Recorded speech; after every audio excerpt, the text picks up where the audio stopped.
সকাল থেকে বৃষ্টি, স্ট্যান্ড রোডে ভেঙে পড়ল গাছ। স্টেট ব্যাংকের সদর দপ্তরের কাছে ভেঙে পড়ল গাছ। গাছ ভেঙে ওই রাস্তায় যান চলাচল ব্যাহত। এই মুহূর্তে আপনারা দেখতে পাচ্ছেন সেখানে গাছ সরানোর কাজ চলছে। সরাসরি আমাদের প্রতিনিধি সন্দীপ সরকার আমাদের সঙ্গে রয়েছেন। সন্দীপ, একদিকে বৃষ্টি পড়ছে, আমরা দেখতে পাচ্ছি এত বড় একটা গাছ এভাবে রাস্তা একেবারে বন্ধ করে দিয়েছে, অন্যদিকে যানজট, সব মিলিয়ে ঠিক কি পরিস্থিতি? দেখো, অফিস টাইম শুরু হয়েছে এবং তার মধ্যেই গুরুত্বপূর্ণ রাস্তা হাওড়ার দিকে যাওয়ার স্ট্যান্ড রোড তা কিন্তু বন্ধ রয়েছে। ঠিক যে জায়গায় গাছটা ভেঙে পড়েছে তুমি দেখতে পাবে, আমার পিছনে সেই গাছ রয়েছে। ঠিক ডান দিকেই ভারতীয় স্টেট ব্যাংকের যে আঞ্চলিক সদর দপ্তর, পাশেই নবমহাকরণ নিউ সেক্রেটারিয়েট বিল্ডিং, আর কিছুটা দূরেই কলকাতা হাইকোর্ট। অর্থাৎ একটা গুরুত্বপূর্ণ রাস্তা, সেই গুরুত্বপূর্ণ রাস্তা কিন্তু এই মুহূর্তে একদম অফিস টাইমে বিপর্যস্ত বলা যেতে পারে। যান চলাচল স্ট্যান্ড রোডের এই অংশে বন্ধ করে দেওয়া হয়েছে। যানবাহন ঘুরে এখান থেকে যানবাহন ঘুরে ফেয়ারলির দিক থেকে যানবাহন চলাচল করছে। মাঝের যে অংশটা হাইকোর্ট থেকে ফেয়ারলি প্লেস পর্যন্ত, মাঝের এই অংশ স্ট্যান্ড রোড বন্ধ রয়েছে। বুঝতেই পারছো, স্বাভাবিকভাবেই হাওড়া যাওয়ার এরকম গুরুত্বপূর্ণ রাস্তা অফিস টাইমে বন্ধ হয়ে যাওয়াতে যানজটের পরিস্থিতি তৈরি হয়েছে একটা অংশে শহরের। এই যে গাছটা পড়েছে তা মোটামুটিভাবে আধ ঘন্টা 40 মিনিট আগে হুড়মুড়িয়ে ভেঙে পড়ে। তখন এই গাছের নিচে একটি গাড়ি চাপা পড়ে গিয়েছিল। সেই গাড়িটিকে প্রথমে সরানো হয়, একটি ছোট পণ্যবাহী গাড়ি, যে পণ্যবাহী গাড়িটি এই গাছের তলায় চাপা পড়ে গিয়েছিল। ওই গাড়িতে যিনি চালক ছিলেন এবং যিনি সহকারী ছিলেন, চালক এবং সহকারীকে কোনো রকমে বের করা হয়েছে। গাছের ডালপালা কেটে সেই গাড়িটিকে আগে বের করা হয়, কিন্তু এই বিশাল গাছ সরাতে আরও বেশ খানিকটা সময় লাগবে তা বলাই যায়। এবং এই গাছ কাটার এবং গাছ সরানোর, ডালপালা সরানোর প্রক্রিয়া কিন্তু শুরু হয়েছে। এই মুহূর্তে আমরা দেখতে পাচ্ছি যে স্ট্যান্ড রোডের একটা বড় অংশ কিন্তু সম্পূর্ণভাবে বন্ধ করে দেওয়া হয়েছে। এখানে কোনো যানবাহন চলাচলের আর কিন্তু পরিস্থিতি নেই। তুমি দেখতে পাবে রাস্তার একদিকের অংশ, ফেয়ারলি প্লেসের দিকের অংশের ছবি দেখালাম।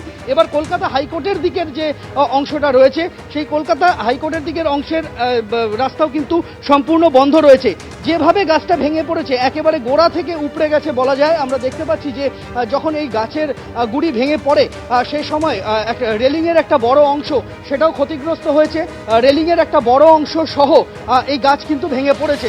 এবং শুধু রেলিং উপড়ে যাওয়াই নয়, তার পাশাপাশি একটি বিদ্যুতের খুঁটি, লাইট পোস্ট, সেটাও কিন্তু বিপজ্জনকভাবে হেলে রয়েছে। ফলে শুধু গাছ সরানো নয়, যতক্ষণ না পর্যন্ত এখান থেকে এই লাইট পোস্টটি সেটিকেও আলাদাভাবে সিএসসির লোকজন এসে তাকেও একটা নিরাপদ জায়গায় সরাচ্ছেন, ততক্ষণ পর্যন্ত কিন্তু স্ট্যান্ড রোডের যান চলাচল বিঘ্নিত হবে সেটা বলার অপেক্ষা থাকে না।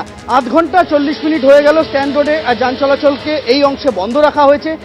যানবাহন ঘুরে অন্য রাস্তা দিয়ে, বিকল্প রাস্তা দিয়ে ফেয়ারলি প্লেসের সামনে দিয়ে সেখান দিয়ে আবার স্ট্যান্ড রোডে উঠছে এবং মাঝের এই অংশটা সম্পূর্ণভাবে বন্ধ রয়েছে। এবং আমরা দেখতে পাচ্ছি যে এখানে কলকাতা পুলিশের বিপর্যয় মোকাবিলা বাহিনী তারা কাজ করছেন। বিপর্যয় মোকাবিলা বাহিনীর সদস্যদের সঙ্গে হাত লাগিয়েছেন স্থানীয় মানুষজনই প্রথম এই গাছের নিচে যে গাড়িটি চাপা পড়ে গিয়েছিল তার চালক এবং সহকারীকে বের করে নিয়ে আসেন এবং তারপর থেকে একটা লম্বা সময় এই গাছ সরানোর কাজ চালানো হচ্ছে। সময় সাপেক্ষ বিষয় আমরা দেখতে পাচ্ছি যে গাছের ছোট ছোট অংশ কেটে সেগুলিকে সরিয়ে এখানে পথ তৈরি করা হচ্ছে। কিন্তু শুধু গাছ নয়, যেটা বললাম যে বিদ্যুৎবাহী খুঁটিও বিপজ্জনকভাবে হেলে রয়েছে। এই গাছের সঙ্গে লেগে থাকা তার সহ যখন গাছটি পড়ে যায় তখন বিদ্যুৎবাহী খুঁটিও কিন্তু ক্ষতিগ্রস্ত হয়েছে। ফলে সেই বিদ্যুৎবাহী খুঁটিকেও সরাতে হবে, না হলে যান চলাচল, দুমুখে যান চলাচল করানো সম্ভব হবে না, এমনটাই কিন্তু মনে করা হচ্ছে। বাড়তি কর্মী লাগানো হয়েছে কলকাতা পুরসভার যারা কর্মীরা রয়েছেন, কলকাতা পুরসভার কর্মীদেরও এখানে কাজে লাগানো হয়েছে। আমি আরেকবার এখান থেকে ফেয়ারলি প্লেসের দিকের অংশের ছবিটা দেখাবো। এই যেদিকে ছবি দেখছো এটা হচ্ছে কলকাতা হাইকোর্ট প্রান্ত, অন্য যে প্রান্তটা রয়েছে ফেয়ারলি প্লেসের দিকে, আর সেখানেও কিন্তু একই রকমভাবে যান চলাচলকে বন্ধ রাখা হয়েছে। এর ঠিক পাশেই নবমহাকরণ অফিস টাইম শুরু হওয়ার মুখে। ফলে স্বাভাবিকভাবেই এখানে এই মুহূর্তে যান চলাচলের ব্যাপক প্রভাব পড়েছে। বেশ খানিকটা দূর থেকে অফিস যাত্রীদের পায়ে হেঁটে আসতে হচ্ছে। এই অংশে, কেননা এখানে যানবাহন চলাচল করার মতো উপযুক্ত পরিস্থিতি আর নেই। এখানে কলকাতা পুলিশের টিম তারা কাজ করছে, বিপর্যয় মোকাবিলা বাহিনী। যেখান থেকে গাছের গুড়ি উপড়ে গিয়েছে, আমি সেই অংশের ছবিটা একবার দেখাবো। এইভাবেই কিন্তু রাস্তার ধারের যে ফুটপাথের রেলিং রয়েছে সেই রেলিং সহ গাছটি উপড়ে পড়ে এবং এইভাবেই রেলিং সম্পূর্ণভাবে বেঁকে রাস্তার মধ্যে চলে এসেছে এবং পরপর দুটি লাইট পোস্ট, সেই দুটি লাইট পোস্ট কিন্তু হেলে রয়েছে। এই লাইট পোস্টগুলিকে তাকে নিরাপদ জায়গায় নিরাপদ আকার না দিলে এখান থেকে যানবাহন চলাচল সেটাও কিন্তু বিপজ্জনক। পরপর দুটি লাইট পোস্ট সহ এই গাছটি এইভাবেই পড়েছে। তুমি দেখতে পাবে অফিস যাত্রীরা যারা রয়েছেন তারা কিন্তু পায়ে হেঁটেই আসছেন এখানে। যেটা আমি বলছিলাম যে অফিস টাইম শুরু হয়েছে, ফলে অফিস যাত্রীরা একেবারে সন্দীপ, তুমি যে কথা বলছিলে, তুমি ছবি দেখাতে থাকো। যে ছবি আপনাদের সামনে এই মুহূর্তে তুলে ধরছি, আপনারা দেখতে পাচ্ছেন স্ট্যান্ড রোডের মতো ব্যস্ত রাস্তা, ঠিক যে জায়গায় একেবারে অফিস টাইমে এত বড় একটা গাছ ভেঙে পড়েছে। এবং এই অফিস টাইম আপনারা জানেন স্ট্যান্ড রোডের ঠিক এই জায়গায় নিউ সেক্রেটারিয়েট বিল্ডিং থেকে শুরু করে একাধিক সরকারি অফিস রয়েছে এবং খুব কাছেই রয়েছে হাইকোর্ট। অন্যদিকে এই রাস্তা দিয়ে বহু মানুষ যারা হাওড়া থেকে এইদিকে আসছেন তারা যাতায়াত করছেন, বা কলকাতা থেকে হাওড়ার দিকে যারা যাচ্ছেন এই গুরুত্বপূর্ণ রাস্তা কিন্তু তারা ব্যবহার করেন। একেবারে অফিস টাইমে এইভাবে গাছ ভেঙে পড়ে রাস্তা বন্ধ হওয়াতে কিন্তু সকলেই সমস্যায় পড়েছেন।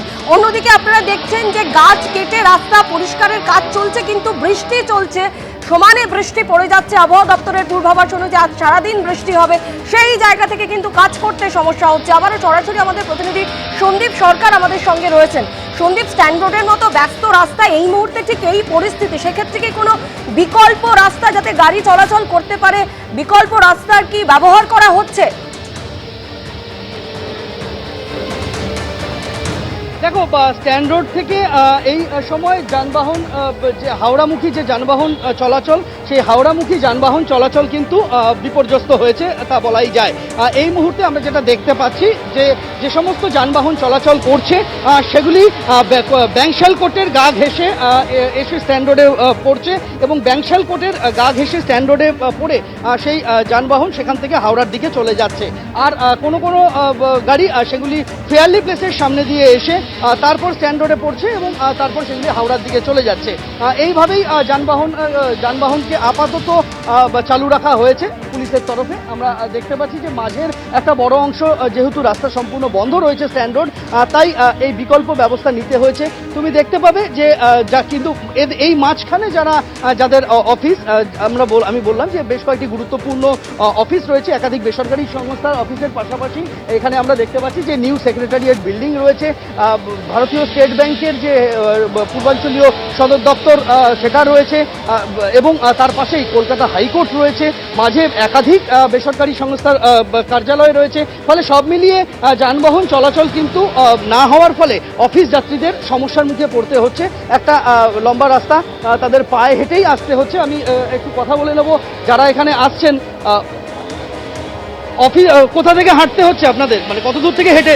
ওই মোড় থেকে, শিয়ালদা মোড়, যেখানে শিয়ালদার গাড়িটা পাওয়া যাচ্ছে, বাবু ওই মানে ইডেন গার্ডেনে নেমে ওখান থেকে হেঁটে। মানে আর মাঝের অংশটা গাড়ি চলছে না, ওদিক থেকে গাড়ি চলছে, এদিকটা এই গাছ পড়ার জন্য গাড়িটা আসছে। কোথায় যাবেন, কোন অফিস? হাইকোর্টে যাবে। বুঝতেই পারছো যে যারা অফিস যাত্রীরা রয়েছেন তাদেরকে এইভাবেই হাঁটা পথে বেশ কিছুটা রাস্তা কভার করতে হচ্ছে এবং আমরা দেখতে পাচ্ছি যে অফিস টাইমে এই ঘটনাটা ঘটাতে কিন্তু দুর্ভোগ বেড়েছে। যাদের স্ট্যান্ড রোডের এই মাঝামাঝি অংশে যাদের অফিস, কোথা থেকে হাঁটছেন, কত দূর থেকে? ইডেন থেকে হাঁটছি। কোথায় যাবেন, কোন অফিস? এই এনএস বিল্ডিং।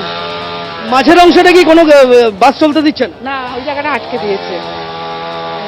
বুঝতেই পারছো অফিস টাইমে এই ঘটনা, ফলে স্বাভাবিকভাবেই সমস্যা বেড়েছে বই কমেনি। কিন্তু যে বিশালাকার গাছ পড়েছে তাতে আরও কিছুটা সময় লাগবে এই গাছ সরাতে, তা ভালো রকমভাবেই বোঝা যাচ্ছে।